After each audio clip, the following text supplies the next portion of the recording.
Congo TV,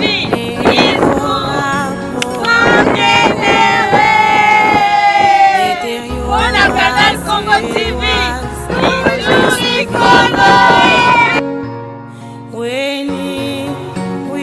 Mesdames et messieurs, bienvenue à votre émission. Votre émission aujourd'hui, nous serons avec, si je peux dire ainsi, un format débat parce que nous aurons des invités sur ce plateau par rapport au début de la semaine. Il s'agit de M. Serge Tamboko qui est l'un des habitués de cette émission en fait d'actu, bien sûr, mais aussi M. Thierry Kassongo aujourd'hui. Il nous a fait l'honneur de venir sur ce plateau et je vais commencer par saluer M. Thierry. Salut M. Thierry. Merci beaucoup, bonjour à vous et bonjour également à tous les téléspectateurs qui nous suivent à travers cette chaîne de télévision. Et j'espère que chacun, là où il est, se porte bien, et vous également et toute l'équipe. D'accord, M. Thierry, M. Serge Tamboko, Mbote, voilà Mboka, son micro. Merci pour l'invitation. Nous devons remercier à Dieu pour le souffle et la force qu'il nous a accordé pour venir partager avec notre co-débatteur et surtout pour édifier les compatriotes à travers votre émission. Nous osons encore passer un bon moment pour l'édification et le relèvement de notre pays. Merci. D'accord, mesdames et messieurs, vous savez que c'est une émission bilingue. Chaque fois que vous avez l'opportunité, de faire moyen, il y a pour l'oba, la lingala pour nous permettre aussi à vous, partout, pour comprendre, pour capter biso normalement. Tobandi et pas ya ndeko topé monsieur Thierry. D'abord, Sangoni ni oye de biso awa et puis d'une manière générale, mboka pona yo ils ont Merci beaucoup. Je m'exprime plus en français. Oui. Il faut dire que la République démocratique du Congo, à mon avis, évolue bien. Et, il y a eu aussi autant d'avancées au regard des secteurs. Quand j'ai dit avancées, je ne regarde pas d'une manière un peu générale. Je regarde dans certains secteurs où il y a eu des avancées, notamment dans le secteur éducatif, le secteur infrastructure et développement, au regard des indices de développement également. Et pour moi, en ma qualité d'ambassadeur spécial pour les droits des enfants, j'aimerais également évoquer la question d'accès des enfants dans le média. Aujourd'hui, comme vous le constatez, les enfants n'ont pas vraiment donc, un accès facile dans le média. Vous constaterez que les enfants congolais vont dans le média le jour de Noël et de bonne année. Et aussi, ceux qui animent les émissions des enfants, ce ne sont pas des enfants, et ce sont des adultes. Nous plaidons pour que les différents directeurs de programmes qui nous écoutent puissent améliorer leur manière donc, de gérer leur grille de programme pour que les enfants puissent avoir un accès et participent. Parce que vous savez, l'article 12 de la Convention relative aux droits de l'enfant estime que chaque enfant a le droit à l'opinion. Il y a également l'article 14 qui ajoute l'expression de l'enfant, mais également la participation. Nous voulons que le média puisse ouvrir un peu les brèches pour permettre aux enfants d'accéder dans le média. Voilà un peu ce que je pouvais donner ici. Message dans mon introduction. D'accord, M. Thierry, une question aussi. Est-ce qu'aujourd'hui, en République démocratique du Congo, les droits des enfants sont respectés d'une manière générale? Oui, dire que le droit est respecté, c'est un peu trop dire, mais nous pouvons regarder au regard des instruments juridiques. D'abord, la République démocratique du Congo est signateur de la Convention relative aux droits de l'enfant depuis 1989. Et c'est un instrument juridique important et un instrument qui regroupe le droit de l'enfant. Mais au-delà de ça, déjà en 2009, je pense le 10e mois, donc 2009, les parlements avaient voté la loi portant protection de l'enfant.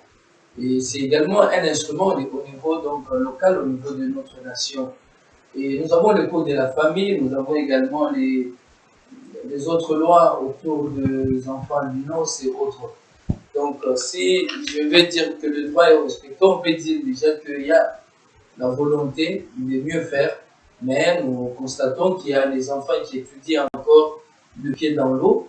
Nous constatons qu'il y a également des enfants qui étudient dans les écoles, il n'y a pas la toiture, ils sont sous le soleil. Des enfants qui se mettent à bas le sol, sur des briques, sur des boîtes du lait. Il y a également des enfants qui se trouvent dans la rue et qui dorment dans la rue et qui vivent là. Et nous avons également des enfants qui quémandent le long des boulevards. Et nous avons des enfants abandonnés dans les centres philanthropiques. Et nous avons également des enfants qui n'étudient pas au-delà de la gratuité de l'éducation. Et si nous voulons dire d'une manière générale, nous constatons qu'il y a des enfants également qui sont au front, dans qui les sont groupes armés, dans les utilisés groupes armés. par les forces négatives. Oui. Donc il y a certaines dispositions de loi qui sont violées. Mais nous encourageons l'État congolais à améliorer les conditions de vie de l'enfant. Parce qu'il y a des enfants qui sont également vendus ça et là par des centres robots, des centres créés pour transiter les enfants. Mais nous souhaiterons qu'il faudrait qu'on puisse améliorer les structures d'encadrement transitoire que nous appelons centres d'encadrement ou philanthropie où on garde les enfants de la rue. C'est comme ça vous constatez que parce que ces enfants n'ont pas à manger, certaines personnes profitent de cette faiblesse du gouvernement ou de l'État congolais pour aller dans les bus demander du riz pour ces enfants. Est-ce que cet enfant qui se trouve dans les centres, est-ce que réellement il reçoit l'argent que nous donnons dans les bus? Je ne pense pas. Peut-être certaines personnes utilisent le nom des centres pour aller trouver l'argent pour aller prendre leur billet dans l'espace. À Capella, c'est pas à Matongé où ils peuvent se retrouver prendre leur bière. Et nous voulons que l'État seul, à travers le ministère des Affaires sociales, où je salue le ministre Moutinga Moutouché, qui fait déjà un grand travail, et chercher de voies et moyens pour que les enfants qui se trouvent dans les centres puissent se sentir comme s'ils étaient à la maison, parce que ce sont des structures d'encadrement transitoire. L'enfant est là momentanément, mais il faut que l'on puisse améliorer pour que les enfants retrouvent leur famille, que les éducateurs sociaux puissent travailler pour faire ce qu'on appelle les tracing familiales, chercher les traces de l'enfant, puissent faire la médiation, si on trouve les parents de l'enfant, qu'on puisse faire la médiation pour que cet enfant retrouve la famille. Et voir dans quelle mesure on peut également plaider pour que la société qui avait rejeté cet enfant, il y a des enfants qui ont fait du mal en famille ou dans la communauté. C'est vrai. Est-ce qu'il y a moyen de les pardonner pour qu'ils rentrent dans la famille et vivre comme tout autre enfant? Voilà un peu. D'une manière générale, il y a la volonté, mais il y a des choses à revoir encore. D'accord, M. Thierry, cette fois-ci, je vais poser la question, peut-être la même question à M. Serge, vu aussi, c'est un parent aussi, vu la situation, et puis toutes les explications que vous avez réussies chez M. Thierry, lui qui représente les enfants aujourd'hui. Comment avez-vous trouvé la situation générale des enfants ici en République démocratique? Merci, M. Juste, pour la question posée. Sincèrement, moi, je suis perdu quand j'ai suivi le co-débatteur, M. Thierry. Je ne sais pas s'il vit sur la même planète Terre que nous. De la situation en République démocratique du Congo est catastrophique sur tous les secteurs de la vie. Parce qu'il lui a dit que le pays va mieux en mieux. Il y a la même relation, il parle, il fait allusion au secteur éducatif. Donc, comme il est un peu spécialiste, laisse-moi dire comme ça, il est spécialiste dans le domaine. Il a fallu nous présenter des éléments concrets, des éléments techniques. Par exemple, nous avons autant d'enfants qui ont repris les bas de l'école. Nous avons par exemple à l'Est, là où vit l'insécurité, on a l'État fait ceci, il a fait cela. Parce que s'il reste sur le plan légal, en 1989, il y a une disposition qu'on a prise pour la protection de l'enfant, en 2009, ça c'est sur le plan formel. Mais dans la pratique, dans les concrets, c'est sur le vide, il n'y a rien. Il parle encore, il y a un avancement éloquent selon lui dans les domaines, dans les secteurs de développement, c'est-à-dire il fait allusion aux infrastructures. Il y a, bon, je ne sais pas, mais c'est juste vous êtes là, on ne vous pose pas de questions, mais les Congolais qui nous suivent, il y a le développement dans les secteurs d'infrastructure, dans quel domaine, dans quel coin du pays, on construit où, on développe où. Ouais, je sais pas, c'est son point de vue. Mais sincèrement, moi, je comprends rien. Je n'ai rien compris à tout ce qu'il a dit ici. Le Congo requiert de jour au jour. Nous sommes devenus la risée du monde. Donc, on mérite aucun respect. Vous voyez, même le président burundais, je crois que c'est le président actuel de l'EAC, qui venait de dire en face du monde que la République démocratique du Congo n'a pas une armée responsable, une police responsable qui peuvent sécuriser les territoires et la population. Et nous sommes là, nous serons là jusqu'à ce que ce pays-là aura une armée, une police responsable. Donc, dans tous les domaines, tous les indicateurs sont rouges. Si vous allez maintenant, vous touchez les secteurs un peu sensibles. D'abord, quand il parle de la scolarité, je ne sais pas, il fait allusion. Sincèrement, j'ai beaucoup d'estime parce que quand il parle là, j'ai senti que c'est un technicien, il se connaît dans les domaines.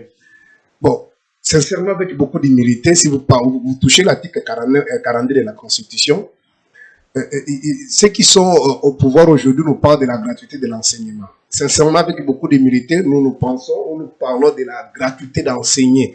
Parce que l'enseignement, c'est tout un système. Il faut faire allusion aux valeurs, soit aux ressources humaines. Il faut parler des ressources matérielles.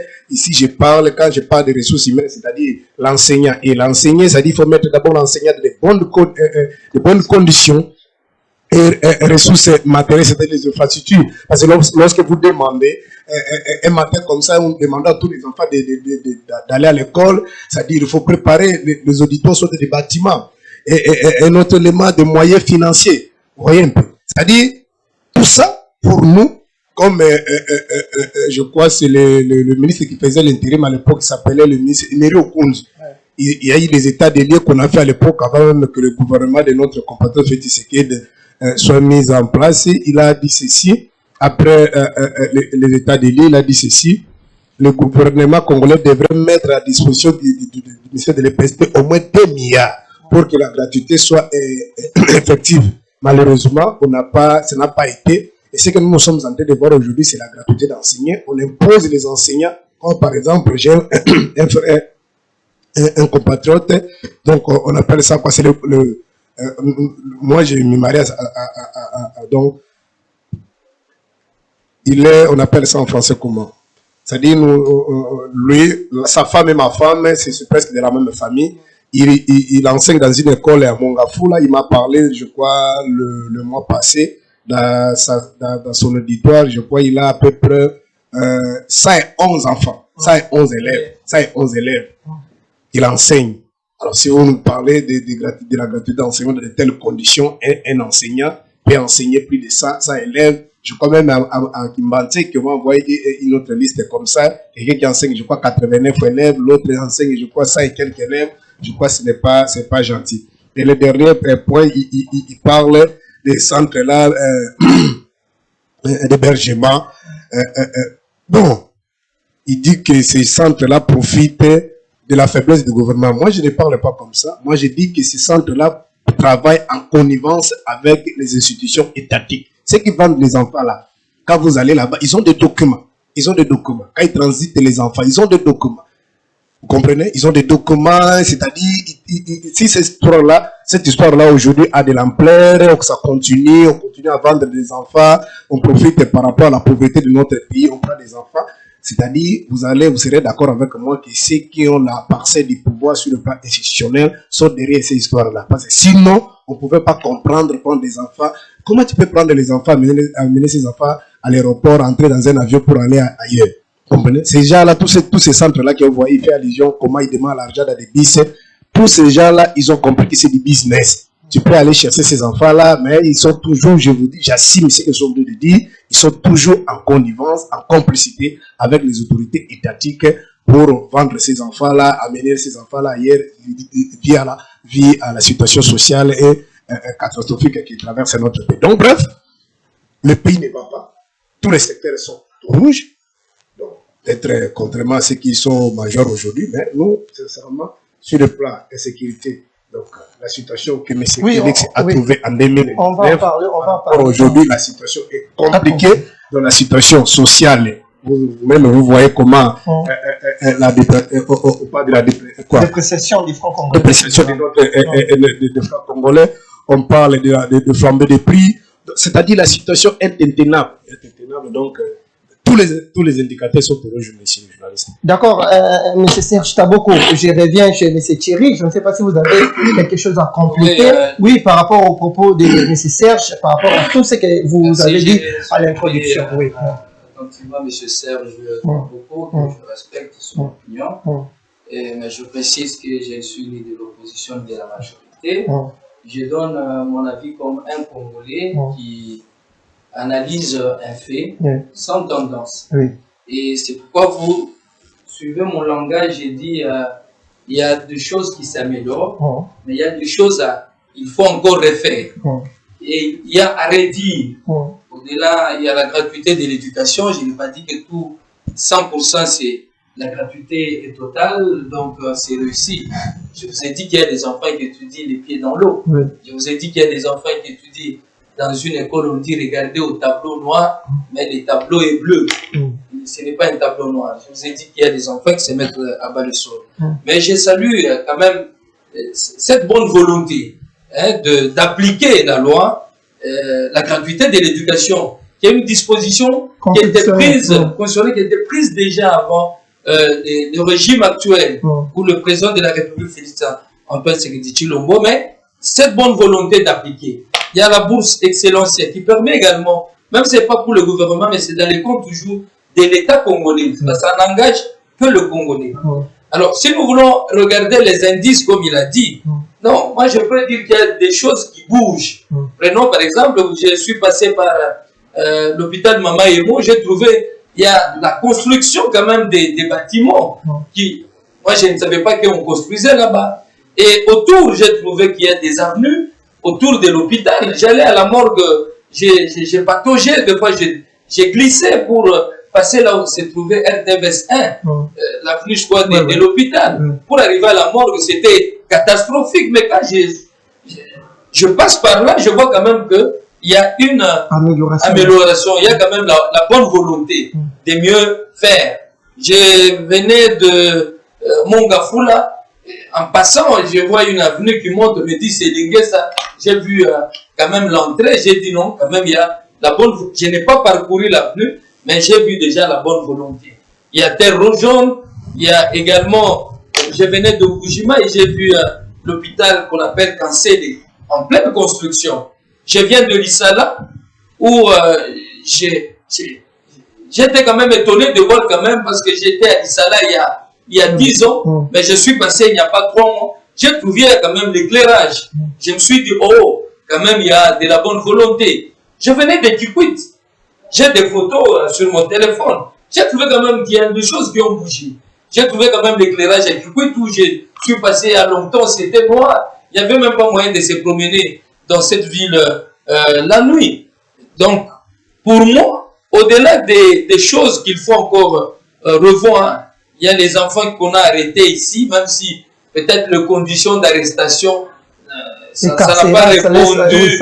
Oh non, mais les enfants sont allés à Kanyamakassese. J'ai vu certains dans des images en train de revenir avec fierté dans leur quartier. Et les autres ont appris quand même à fabriquer du bon, les autres à construire des maisons. Donc, cette bonne volonté, on doit le reconnaître. Est-ce que, M. Thierry, une question. Quand vous parlez, par exemple, de ces phénomènes des enfants qui vont à Kanyamakassese, c'est au départ. Est-ce que ce n'est pas déjà l'irresponsabilité du gouvernement quand vous voyez les enfants se donner à la non, l'État a appliqué une disposition pour épargner donc la population du danger.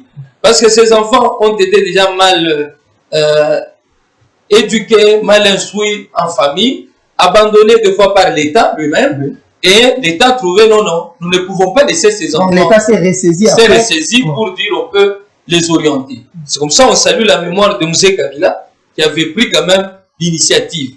Mais on déplore que son fils, Joseph Kabila, qui pouvait continuer avec l'initiative, avait abandonné ses enfants. S'il pouvait continuer avec cet esprit de récupérer les enfants et les ramener dans une structure d'encadrement transitoire, oui, mais c'est noble, c'est important que ces enfants-là puissent aller apprendre un métier. Ça se fait partout à travers le monde.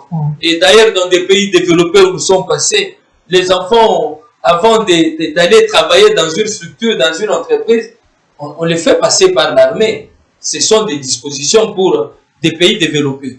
Alors, que je voulais apaiser mon débatteur de ne pas bien, donc, de bien analyser mes mots.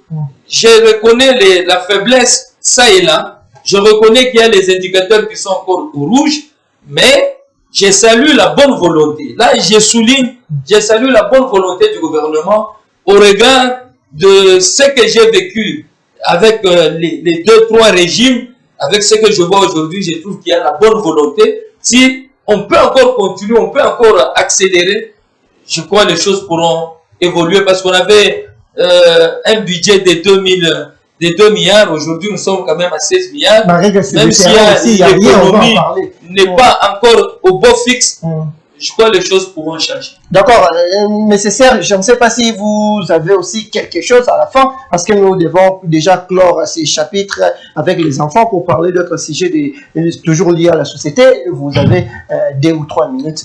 Merci, monsieur le journaliste. Vous nous avez appelé pour un débat. C'est-à-dire, c'est notre compatriote. Je salue, c'est un homme intelligent. Mais la difficulté que nous avions dans notre pays, je crois, c'est depuis les indépendances jusqu'à aujourd'hui. C'est le même langage. À l'époque de Mobutu, on a parlé au bas de la volonté. Pendant le régime de Kabila, on parle toujours le même de la volonté. À l'époque de Félix, ici, on nous parle de la volonté.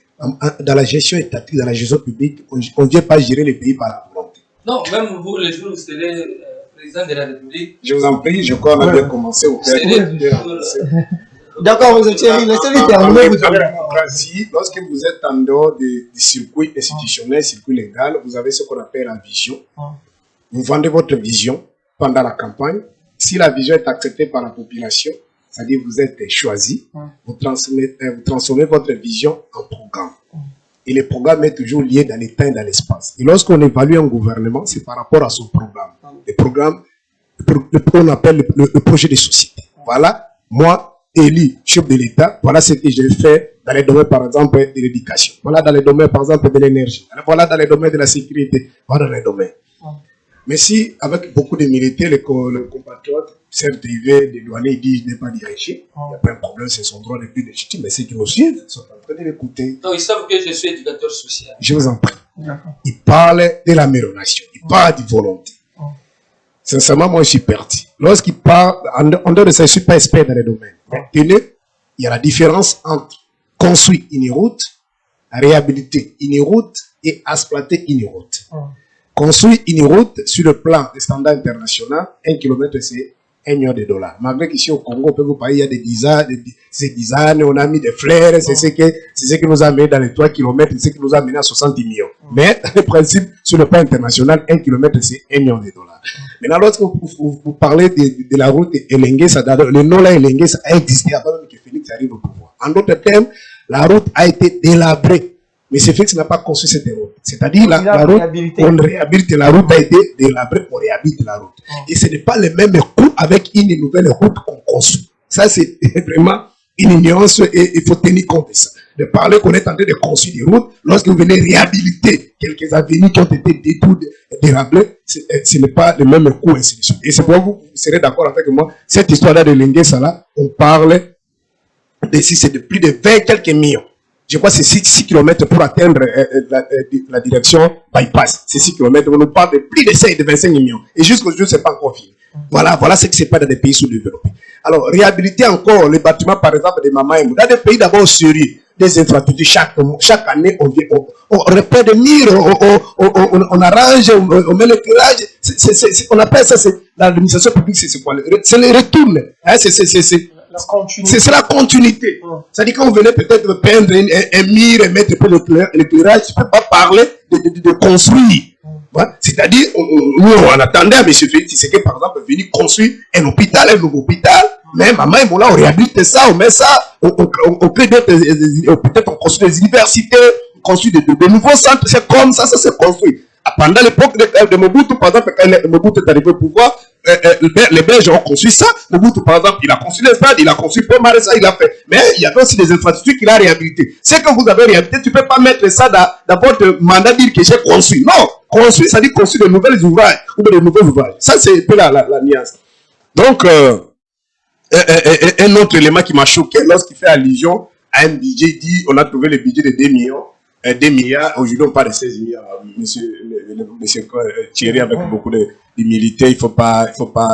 D'abord avec beaucoup de respect, les budgets ce sont juste des prévisions. Ce sont des prévisions, c'est pas l'argent liquide. Mais laisse-moi avec beaucoup d'humilité, vous avez suivi, je crois, monsieur Noël Tchani, il est du système, il a dit c'est un budget, c'est des maquillages, c'est un budget cosmétique. Parce que pour votre information, comme nous sommes en train de discuter avec vous ici, l'ONU est en train de chercher sur le plan international un budget de 2,25 milliards pour la situation catastrophique, c'est-à-dire la situation humanitaire au niveau de l'Est de notre pays. On nous parle de plus de 1 million de déplacés internes. Donc l'ONU cherche 2,25 milliards. Alors si le gouvernement congolais avait cet argent que vous prétendez ici, il a fallu seulement prendre les 2 milliards donnés à l'ONU. Donc, il n'y a rien. Ce sont des chiffres maquillés pour tromper la population. Vous avez les 16 milliards. Vous avez nous parlé des réserves d'échange de 4 milliards. Mais pourquoi il y a la dépréciation du monnaie? Mais cet argent-là des réserves, ça sert à quoi? C'est pour supporter le coût parce que notre économie est extravertie. Lorsque vous voulez acheter des histoires, si le prix externe, pardon, il faut avoir les devises. C'est ce qui fait que les opérateurs économiques, quand ils ont des francs congolais, ils vendent les francs congolais pour acheter les dollars. Vous comprenez? Maintenant, s'il y avait cet argent, c'était très facile d'appeler seulement les opérateurs économiques, de leur donner et équilibrer la monnaie. Donc, il ne faut pas entrer dans cet terrain-là. Je vois que vous maîtrisez les domaines. Et un autre élément la réinsertion. Non, ça ne peut même pas dire ça dans un plateau sur rue. Vous voyez? Il dit dans d'autres pays, je ne sais pas, l'enseignement juridique dans des pays qui fait allusion. Mais dans notre pays, on ne peut pas prendre quelqu'un par force, la mener faire les travaux forcés. Non, dans notre pays, sur le plan juridique, il faut qu'il y ait une condamnation. Lorsque, par exemple, quelqu'un est condamné, on dit, bon, vous allez peut-être, votre peine, c'est, on condamne peut-être 5 ans de travaux publics, travaux forcés, pardon. On l'amène, ça, c'est qu'il est condamné. Mais c'est pas comme ça un gouvernement sérieux, vous rêvez un matin, vous prenez. Il y a même des enfants innocents qu'on a appris. Et nous connaissons comment ça se passe dans notre pays. Il y a même peut-être vous avez des conflits avec un major ou quelque chose, on prend l'enfant. On sait comment, on a monnaie même ces histoires-là. Vous arrivez comme ça, maman, c'est pour 6-5 témoins dans OK. Et les gens donnaient l'argent pour laisser. Et jusqu'à preuve de contre, il y a toujours des enfants de la rue qui continuent. Donc, encourager cette histoire-là, ce n'est pas dans un état, au 21e siècle, ici, dans un état assuré. L'État a d'autres mécanismes, d'autres moyens pour stopper d'abord, en commençant d'abord à bien rémunérer, soit payer ceux qui travaillent, c'est-à-dire les agents de l'État. Parce que la plupart des enfants que vous voyez là, une grande partie, ce sont des enfants des policiers, des militaires. Quand vous voyez même leurs propres parents, il y a des enseignants, je vous dis, j'ai suivi même l'un de vos collaborateurs, nos confrères, Peter Tchani. C'est Peter Tchani qui a dit, il est en Europe, il y a un enseignant qui a perdu son enfant parce qu'il manquait $5 pour acheter les médicaments. Et en dehors de ça, quand l'enfant est décédé, l'enseignant était incapable d'emmener l'enfant. Les enfants ici de la gratuité de l'enseignement, à la morgue, l'enfant a commencé à se décomposer et c'est ceux qui connaissaient Peter Tchani l'a appelé pour intervenir. C'est ici au Congo. Vous comprenez? Donc, la plupart, ce sont des enfants qui n'ont pas de moyens, les enfants pauvres. Alors, les enfants n'ont pas le choix, ils descendent sur la rue pour aller chercher. Donc, moi, je souhaiterais avoir des éléments surtout techniques pour changer le pays et non jeter des fleurs sur ce gouvernement qui est essoufflé. Ils sont là, je crois, c'est à la porte de ces mandats. Ils n'ont rien foutu pour notre pays, mais malheureusement, eux-mêmes, ils achètent des avions, ils construisent, vous voyez, un secrétaire général qui dit, j'ai acheté de permanence partout en République du Congo avec mon propre argent. Il parle comme ça à la télévision. Mais hier, là, bas 2019, il ne pouvait pas nous dire qu'il avait le moyen d'acheter même une permanence ici à même à Maka, voyez ce qui se passe dans notre... Quand vous avez un pays où le salaire des chefs de l'État, vous ne connaissez pas. Quand vous avez un pays où le salaire des premiers ministres, des mandataires, vous ne connaissez pas. On ne peut pas inventer, vanter un pays comme ça, vanter des animateurs qui ont la volonté. Ils ont quelle volonté? D'accord, M. Serge, je crois que nous avons assez parlé, mais cette fois-ci, M. Thierry va reprendre la parole. Je ne sais pas s'il y aura encore quelque chose à compléter encore par rapport à ce que M. Serge a dit, parce que je crois que cette fois-ci, nous allons parler de la proposition de la loi sur la congolité de M. Noël Tchani Mwandiam Vita. Vous aussi, M. Thierry, vous êtes un Congolais. Là, on dit la loi est impersonnelle. Par rapport à cette proposition de loi, est-ce qu'aujourd'hui, vous ne craignez pas encore des troubles qui peuvent encore engendrer des conflits et amener encore d'autres enfants à la rue? Oui, merci beaucoup. J'ai suivi encore une fois mon frère, mais j'ai compris qu'il est plus, soit il est opposant ou il est d'un parti politique. Oui. Bon, moi, je parle comme un socialiste qui n'a rien à voir avec les aspects politiques. Là, je consens, il peut faire ses analyses donc d'une manière politique, critiquer le gouvernement. Moi, je ne suis pas là-bas. Moi, je fais des analyses comme un acteur social. Donc, je me limite à ce niveau-là. Je n'entre pas plus en politique parce que la politique ne m'intéresse pas. Je vois, il y a trop de choses qui ne m'intéressent pas, s'il faut bien me répéter. Alors, je voulais un peu revenir quand il parle qu'ils n'ont rien fait. Les routes, on les a trouvées, oui. J'insiste, cette bonne volonté-là, il y en a. Donc, quand on dit qu'on n'a pas construit une route, ok. Mais il y a des routes, moi j'ai fait Bandundu, Kinshasa Bandundu. J'ai eu peur de rentrer encore par voiture. J'ai payé l'avion pour rentrer à Kinshasa. Parce que cette route-là, quand aujourd'hui on veut encore donc la construire, parce que cette route n'a jamais été construite. De Bandundu ici. Vous quittez avec la voiture, n'a jamais été construit. Mais s'il y a cette bonne volonté aujourd'hui, on dit on va construire cette route. Moi, je ne vois pas en quoi mal on ne doit pas reconnaître au gouvernement cette bonne volonté. Parce que essayez de prendre cette route-là, je crois, vous allez arriver, avant de traverser de l'autre côté de Bandundu, si c'est rivière, vous allez arriver fatigué. Donc, on prend toute une journée pour arriver là-bas. Et j'ai quitté là-bas, donc, j'ai refusé de revenir encore par véhicule. Alors, c'est pour vous dire seulement, si on construit quelque chose, reconnaissons quand même cette bonne volonté, parce que Elengesa, c'était vraiment donc à oublier, parce que c'était déjà un rabbin. Et s'agissant de la question posée sur la congolité, bon, pour moi, je pense que c'est important qu'aujourd'hui, qu'on puisse définir qui est congolais, qui n'est pas congolais. Et au-delà de définir qui est congolais, qui n'est pas congolais, il y a déjà les dispositions constitutionnelles qui disent qui peut voter, qui ne peut pas voter. Mais dans notre pays, il y a un peu ce qu'on appelle l'ambiguïté. C'est-à-dire, à tout le monde, parce que j'ai mes frères, j'ai l'un de mes frères qui est en Belgique, mais il est bourgmestre en Belgique, mais il est congolais.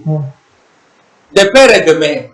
Mais il a fait ses études là-bas, il a travaillé là-bas, et puis il est resté là-bas, et il a postulé, il est devenu bourgmestre. Bon, on l'accepte. Mais il y a des fonctions régaliennes, des fonctions importantes, où il faut laisser aux fils du pays de gérer leur pays. Parce que quand un problème, on prend un Rwandais, le deux président de la République ici, et que nous avons un conflit avec le Rwanda, j'ai été comporté face à une décision politique et de haute politique. C'est comme ça que pour moi, j'estime qu'il y a des dispositions qu'il faut verrouiller. Par exemple, devenir président de la République. Il faut qu'on puisse verrouiller cela. On ne peut pas donner à tout le monde. C'est comme ça, vous voyez, chez nous ici, un diplômé, simple diplômé, je pense, il postule, il devient député, il ne connaît même pas faire donc un budget pour son bureau. Donc, ce sont des choses à revoir. On ne peut pas remettre donc les responsabilités à des gens qui n'ont pas bien fait leurs études. Il y a des gens qui ont passé tout leur temps à étudier comment on gère une nation, comment on gère la chose publique, mais vous trouvez qu'on remet la responsabilité à des gens qui n'ont pas la maturité, qui n'ont pas fait de bonnes études pour faire ça. On ne dit pas seulement faire de bonnes études, peut-être passer par un bon coaching. Quelqu'un ne peut pas toujours faire de bonnes études, mais il est passé par un bon coach qui essaie de l'orienter, les guider, et demain il peut bien gérer. C'est comme ça, vous voyez, chaque jour on parle deux fois on a volé 25 millions de dollars, on a payé 10 millions. Est-ce que quand vous parlez de cette histoire-là du détournement, est-ce que tous ces gens-là qui détournent aujourd'hui, est-ce qu'ils ne sont pas des compagnies? Il y a aussi des professeurs. Oui. On connaît, il y a des professeurs de l'université de Kinshasa, de l'université de Lubumbashi, de l'université de Kisangani, par-ci, par-là, qui sont des ministres, qui ont des responsabilités. Mais moi, je ne parle pas plus de ces gens-là. Je martèle sur la question de la congolité. On peut ouvrir un peu de brèche. Quelqu'un peut devenir bourgmestre. Il peut devenir, c'est pas un ministre, mais devenir président de la République, non. Pour moi, je pense qu'il faut laisser au Congolais. D'accord, mais c'est Thierry, on va y revenir chez vous. Mais c'est Serge, aujourd'hui vous avez suivi, mais c'est Thierry, il a dit, pour lui, on doit nécessairement verrouiller quelques dispositifs de la Constitution, surtout en ce qui concerne la présidence de la République. Pourquoi vous, cette proposition de loi vous fait trembler, surtout vous, de l'opposition? Non, il ne faut pas dire comme ça, mais c'est le journaliste. Nous sommes des patriotes, ceux qui aiment le pays. Contrairement à mon co-débatteur qui cherche, il fait la stratégie soit de la politique de l'Autriche. Il donne l'impression qu'il est social, il est technicien. En réalité, quand il parle là, il relaye le discours de ceux qui sont dans les mangeoires. Alors, je suis sincèrement mal à l'aise quand il parle qu'on peut laisser, c'est-à-dire pour lui, laisser un Rwandais devenir bourgmestre, laisser un Rwandais devenir ministre, mais pas seulement président de la République. Est-ce que vous savez l'erreur d'un bourgmestre? C'est une autorité politico-administrative.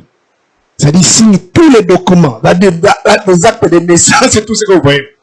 C'est-à-dire devenir bourgmestre, pour lui, c'est simple. Oui, si ma maman est rwandaise, oui, je peux devenir bourgmestre. Ah, ça dit que vous infiltrez des étrangers dans votre pays. Je ramasse un autre exemple terre à terre. Je vous en prie. Un autre exemple terre à terre. C'est lui qui travaille à l'OCC. Vous savez qu'il peut tuer même plus de 10 millions de Congolais. Vous comprenez? Lorsqu'il ne fait pas bien son travail. Lorsqu'il n'arrive pas à sécuriser, c'est-à-dire à contrôler les entrées et les sorties de marchandises. Vous comprenez? On peut même infiltrer les bombes, le matériel de guerre à travers ceux qui travaillent au niveau des DGM et l'OCC. Ça, c'est un débat inutile. C'est un débat inutile. Ça se passe souvent dans des pays sous-développés. Pourquoi vous avez vu ça à Côte d'Ivoire? Vous comprenez? Mais aujourd'hui, qui dirige? C'est la personne qu'on a considérée comme un Burkinabé. Il venait de Burkina Faso, ça dit Ouattara. Mais on a fait tuer déjà inutilement. Et aujourd'hui, il y a une réconciliation entre Gbagbo, Ouattara et Bédié. Maintenant, les Ivoiriens qui sont décédés. Et moi, j'ai mal.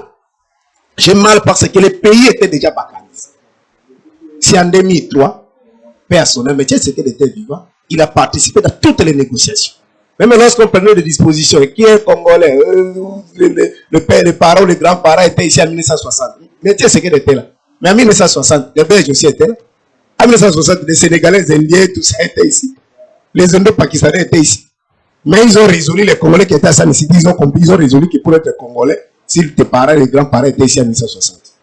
Le problème ici, d'abord, expliquer d'abord à ceux qui nous suivent. C'est que, aux États-Unis, par exemple, dans tous les pays là, il fait allusion des grandes puissances. Vous savez combien de Congolais qui partent là-bas, combien d'étrangers. Mais les Américains ont peur seulement des terroristes. Mais si ton casier judiciaire est propre, tu entres, il n'y a pas un problème. C'est-à-dire, le jour où on aura une armée forte, comme le président burundais avait dit, le jour où on aura une armée forte, une police bien rodée, les services de sécurité bien rodés, une administration forte, on n'aura pas peur des Rwandais. Ils ont peur des Rwandais, mais malheureusement, ils signent des accords avec les Rwandais. Vous n'avez pas suivi Bissélène. Depuis 1960, laissez-moi vous dire, les Congolais qui nous suivent, nous avons eu notre indépendance le 30 juin 1960. Blackman, elle est encore vivante, c'est votre concert journaliste belge. Il a dit ceci. Le 2 juillet, vous imaginez 60, ça dit 2 jours après ça. Le 2 juillet, le gouvernement belge avait loué un budget de 7 millions d'euros pour corrompre le leader congolais. Et tout ce que vous avez les désordres là, jusqu'à aller tuer Lumumba, c'était sous impulsion ou sous base d'une corruption. Il a dit, à part Lumumba et quelqu'un comme la majorité ont été corrompus. Black man est vivante. Vous comprenez, monsieur le journaliste? Vous venez, je vais un peu rapidement. Vous venez en 1990, pas même en 1990. Mais pour que les Rwandais, les Ougandais, les autres viennent nous infiltrer. Mais c'est parce qu'il n'y avait plus l'administration. C'est parce qu'il n'y avait plus... les social ne marchaient plus. Vous comprenez? Le tissu économique était au rabais. C'est ce que James Kabarebe a dit. Ce qui s'est passé dans les années 90, même les héros de l'époque étaient prêts à embrasser même les démons pour chasser au bout de pouvoir. Ceux qui ont signé les accords pour que les James Kabarebe et les autres deviennent des chefs d'état-major ici, les ministres des Affaires étrangères. Moussé était, sa maman, son papa était étranger. Bissérel vient de nous dire ici, quand ils ont pris le pouvoir en 2019, ils ont amené en échange avec le canal d'adresse de Kagame, prenez nos minéraux. Et Félix l'a répété devant Macron, que Kagame tue au Congo, plus de 20 ans d'années. Il tue, il pille les ressources. Devant Macron, là, le mois passé ici. Mais qu'est-ce qui est arrivé à M. Félix d'aller donner nos minéraux à Kagame? Et c'est son papa, sa maman étrangère. Voilà, mais il ne faut pas nous amener dans la distraction. Les problèmes, c'est ceux qui sont tentés, c'est le même schéma que Kabila a fait ici. Vous avez vu comment on a écarté Bemba, comment on a écarté Katumbi, et c'est le même tableau de pays sous-développés. Kagame les fait, Sassou les fait. Pendant les élections, il faut écarter les acteurs. Nous ne sommes pas d'accord avec des lois discriminatoires. Allez aux élections, présentez votre projet de société, votre programme, c'est le peuple qui va plancher. Donc c'est une loi discriminatoire, on est en train, je t'ai mis par là, on est en train de viser des problèmes, je peux parler, de métiers. Par exemple, parce qu'il faut toujours alléger aux Rwandais. Si un Rwandais aujourd'hui se présentait devant vous, comment toi tu sauras que... D'abord quand James Kabarebe était ici, qui était au courant que c'était Rwandais? C'est pour nous, le petit peuple, à part de Tshisekedi et les autres, qui savait que James Kabarebe c'était Rwandais? Vous savez quelle administration qui peut vous donner les éléments qui savaient que c'était Rwandais? À part le métier. Parce qu'aujourd'hui, si vous avez un idole, vous avez vu le Fabien à l'étranger, il a reçu comme 5 cas d'électeurs. Ici, si vous avez un idole, vous avez la carte d'électeur. Il y a des Chinois qui sont des Congolais aujourd'hui. Les pommes, c'est d'arranger, d'organiser votre administration, monsieur. Ceux qui détruisent les pays aujourd'hui, ceux qui vendent, je t'ai mis par là avec beaucoup de respect. Le monsieur ici, il s'appelle encore, qui a dit, nous avons bradé nos minéraux. Il est dans cette histoire-là de commerce, là, il échappe encore ici. Il dit, nous avons bradé nos minéraux. Ils ont signé des accords mafieux avec l'Angleterre. Et ce sont des parents étrangers. Messieurs, ce qui se passe au Congo, c'est nous-mêmes. Organisons l'armée, organisons la police, les services de sécurité, une bonne administration, tout ça, ça va nous... Il ne faut pas avoir peur de Kagame. Parce que Kagame, le problème, c'est que vous n'avez pas une armée, vous n'avez pas une police. Et pour terminer, tous les Rwandais et les étrangers qui sont dans notre armée, dans notre police, ils ne sont pas infiltrés. Ce sont des accords que les Congolais participent avec les Rwandais et les Ougandais. Ils signent, ils acceptent que ces gens-là viennent gérer notre armée, gérer notre... Ils sont dans les institutions. Vous avez vu dernièrement ici un ministre rwandais qui dit, je demande, nous interdisons à Kagame de venir se battre pour nous défendre. Nous-mêmes, nous sommes prêts à nous défendre. Donc ça, c'est une distraction. D'accord, M. Thierry, nous sommes presque déjà à la fin de cette émission. Votre mot de la fin pour aujourd'hui. Je ne sais pas si vous allez faire comment puis ramasser tout ce que M. Serge a dit. Moi, je ne dois pas entrer dans son jeu. Oui. J'ai compris qu'il est de la Mouka parce qu'il est en train d'indexer le nom de Moïse Katumbi à la congolité. Donc, rien à voir avec Moïse Katumbi. Rien à voir avec la Mouka ou quoi. C'est une loi que moi j'encourage parce que nous devons donc protéger notre pays. Il y a des infiltrés ici chez nous. Il n'y a pas infiltrés. Il y a des gens qui veulent prendre les pouvoirs, même s'ils n'ont aucun lien avec notre patrie. Par exemple. D'accord. Alors, il faudrait qu'on puisse donner... Par exemple, qui vous allez clôturer parce que vous avez déjà indexé Moïse. Ah, mais c'est Félix qui lui a donné le passeport. Il a donné maintenant à l'étranger. Il a donné le passeport à l'étranger. À la fin, parce que il a indexé Moïse Katumbi. Donc, je ne sais pas si cette loi doit désormais s'appeler Moïse Katumbi. C'est mieux qu'on commence à appeler ça comme ça parce qu'on ne peut pas indexer les noms de... Et c'est connu de tout le monde. On a fait ça pour lui. Et ça ne va pas passer. Moi, nous allons le bloquer. La diplomatie agissante et offensive du chef de l'État, il doit continuer à négocier avec le pays voisin de manière à trouver une solution négociée. Donc, en politique, il ne faut pas toujours... Maintenant, les Congolais qui sont morts. Il ne faut pas les parler les âmes. Donc, Les Congolais qui sont morts là. ce n'est pas parce que votre maison se brûle avec tous les... On vient, on nous tue, nous on continue à négocier. Vous devez continuer à tuer les voisins. Non. Même si les feux quittaient la parcelle voisine vers chez vous et vos enfants sont brûlés, vous n'êtes pas là pour brûler tout le quartier. Ayez la manière donc d'agir pour permettre de trouver une solution négociée. Moi, je n'encourage pas la guerre et je ne suis pas là pour la guerre. D'accord. Moi, j'encourage la paix. Mais nous sommes agressés. Nous, on n'a pas demandé la guerre, on n'a même pas déclenché la guerre. Une minute parce que nous sommes déjà à la fin. Je l'ai contredit farouchement. Je dis que la République démocratique du Congo n'a pas demandé la guerre, n'a pas déclenché la guerre. Depuis 1996, nous sommes attaqués par les Rwandais et les Ougandais. Ils ont été même condamnés par la justice internationale. Il a fallu que ces gens-là même aient des dommages. Vous faites allusion, il y a la guerre de 6 jours qui s'engage. On contrôle, on parle aujourd'hui depuis de 12 millions de Congolais. Et pour vous dire, il faut négocier toujours avec ces gens. Et mais négocier signifie quoi? Kagame veut diriger le Congo. Museveni veut diriger le Congo. Il faut leur donner parce qu'aujourd'hui, il faut ce qu'on appelle le boom économique. Mais si vous ne voulez pas, il faut continuer à vous massacrer. D'accord. Mesdames et messieurs, nous sommes arrivés à la fin de cette émission pour aujourd'hui. Merci de nous avoir suivis. Vu les temps, nous sommes déjà arrivés. Nous avons presque aussi débordé avec les temps et on se retrouve à très bientôt. Au revoir.